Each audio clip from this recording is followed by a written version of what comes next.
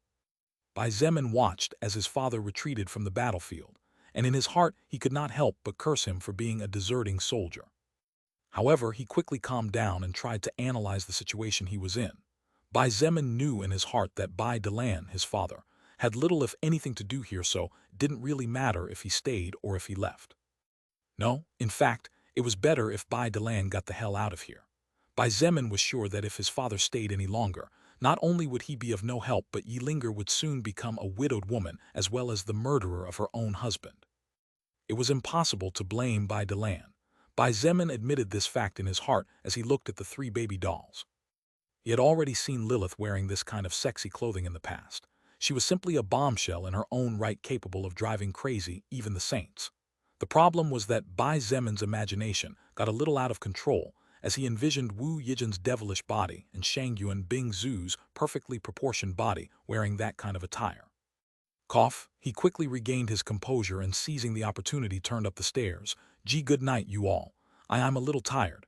Let's call it a day. Bai Zemin might not have noticed, but the women in the living room certainly noticed a certain situation.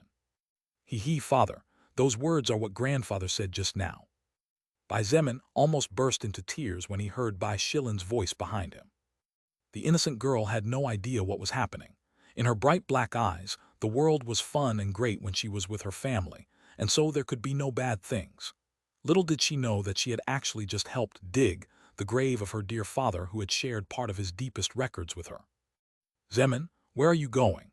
Lilith quickly moved forward, taking advantage of the fact that his footsteps had stalled under Bai Shilin's sudden tackling. She reached under the arm he was using to hold the staircase railing and stood one step up to block his path. What are you doing? Bai Zemin asked in a calm but deep voice. That's my question. How can you leave when the party hasn't even started yet? Lilith pouted and stretched her arms out as if to say she wouldn't let him pass unless he knocked her down right there. Party? Bai Zemin frowned and muttered under his breath. Even though he knew that no one knew anything about any party, Bai Zemin subconsciously turned to look at his younger sister, but seeing her hastily shake her head, he looked at Shangyuan Bing Zhu and Wu Yijin, who looked as dumbfounded as he was with everything that was going on. Right, party.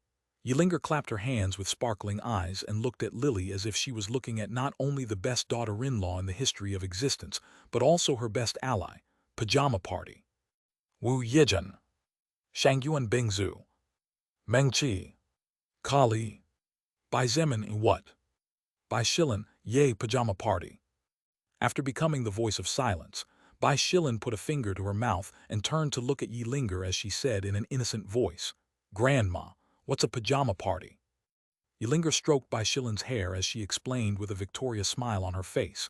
A pajama party is when several people, be it friends, family, or any other relationship, stay over for the night and have fun together chatting or playing games until late hours. Oh? Indeed, Bai Shilin's eyes shone brightly upon hearing this. She ran to Bai Zemin and hugged him tightly as she said cheerfully, Father, can Xin stay up late playing with you all? No, Bai Zemin said in a serious voice. A tilde.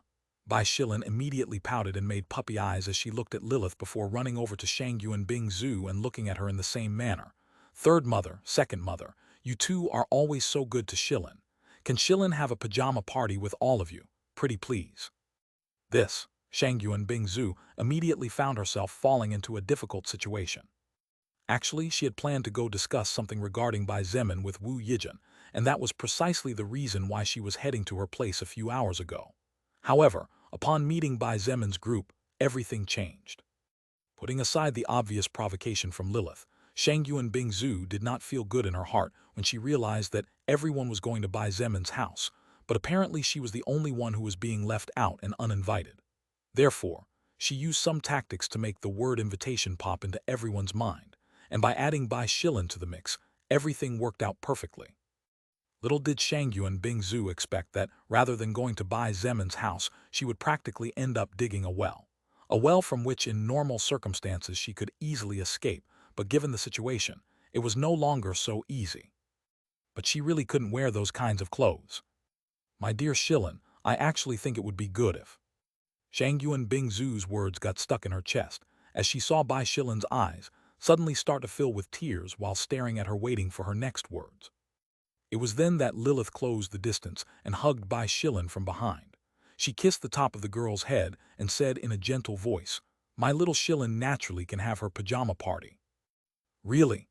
Bai Shilin raised her head and looked at her still somewhat on the verge of tears. Of course, really. Seeing Lilith nod earnestly, Bai Shilin's tears practically disappeared as if they had never been there in the first place, and she turned to hug her back. Third mother is the best. As Shangyu and Bing Zhu was dumbfounded and realized that she had apparently been overtaken by her greatest rival, Lilith chuckled as she looked at her with disdain. Fine. Be Bing Zhu. Wu Yijun looked in shock at Shangyu and Bing Zhu, who was slowly getting to her feet. Her eyes widened as she felt the resolve in her good sister's eyes, and she whispered in disbelief, "You'll really wear that, those clothes?" Despite knowing that she was walking willingly into a trap, Shangyu and Bing Zhu had sworn to herself to never again allow the woman in front of her to take the lead in anything, regardless of how insignificant it was. "Isn't it just a pajama party? No need to make a fuss over such a small thing." She snorted as she looked at Yilinger. "Auntie, can I please borrow your bathroom? I'll take a shower first." Yilinger's eyes flashed and she quickly pointed upstairs. The upstairs bathroom has a bathtub. Although it's not very big, it can definitely fit 3 or 4 people.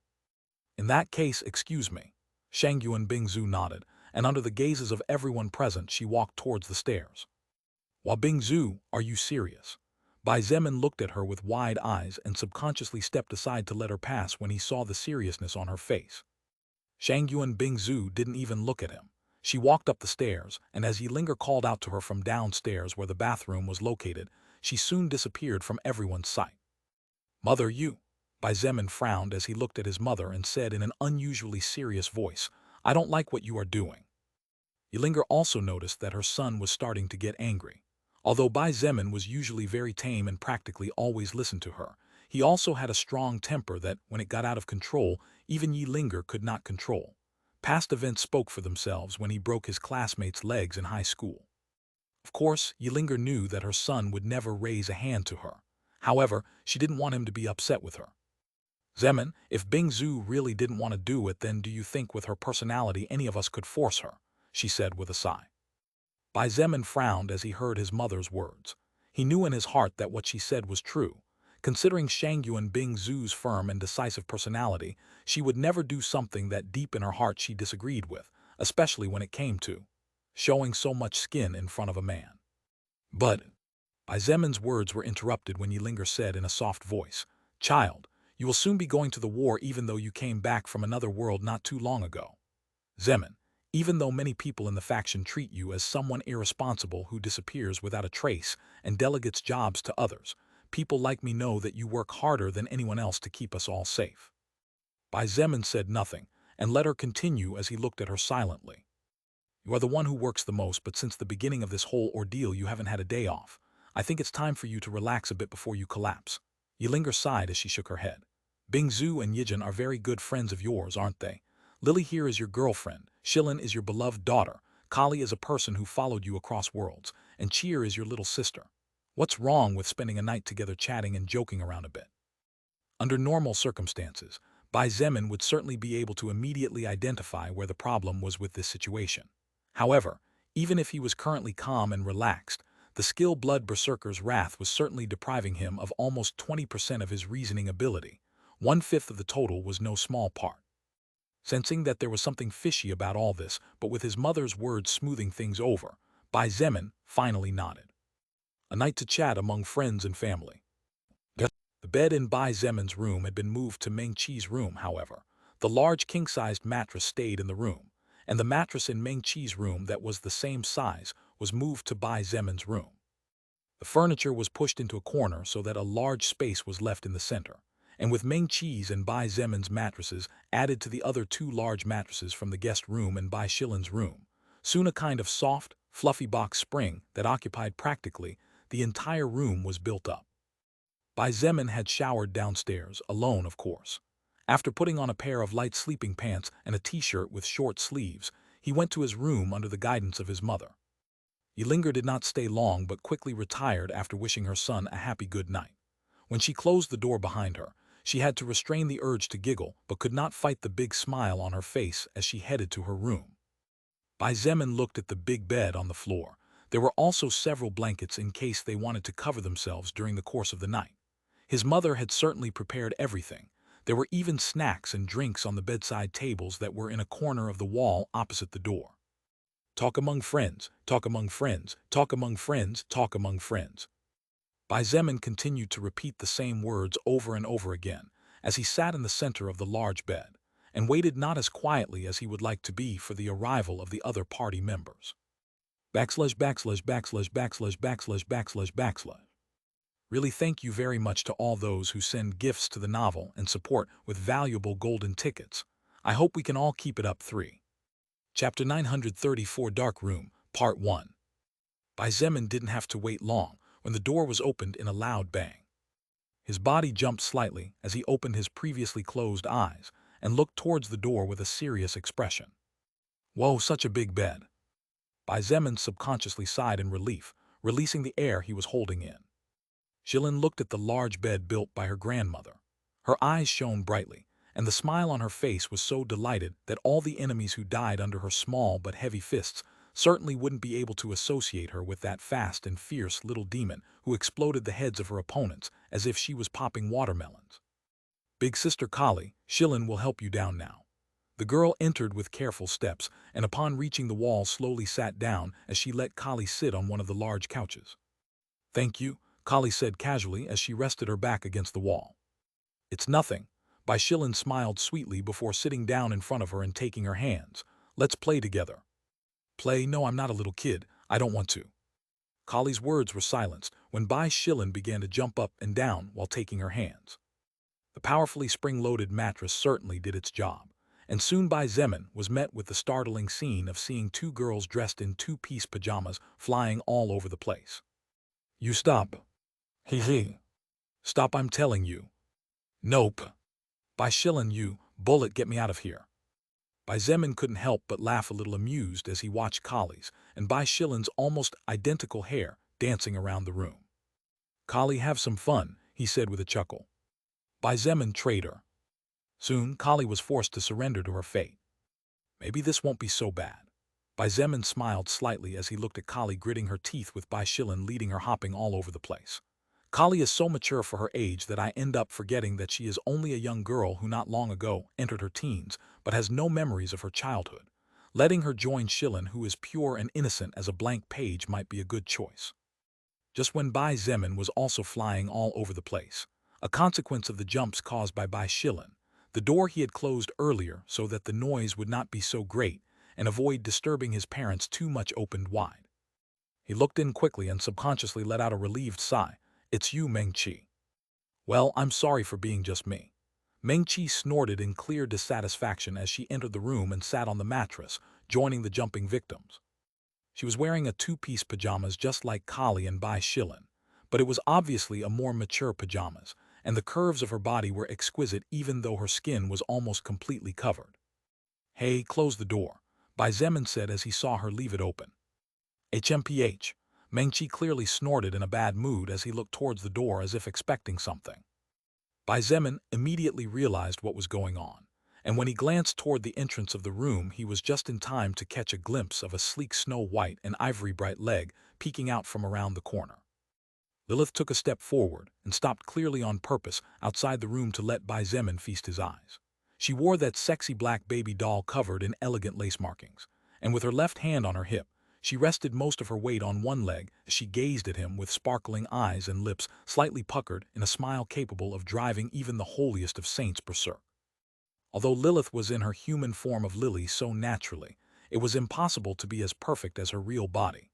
Her charm was so great that every natural gesture was enough to put even beauties of the highest level to shame just by her seductive attitude.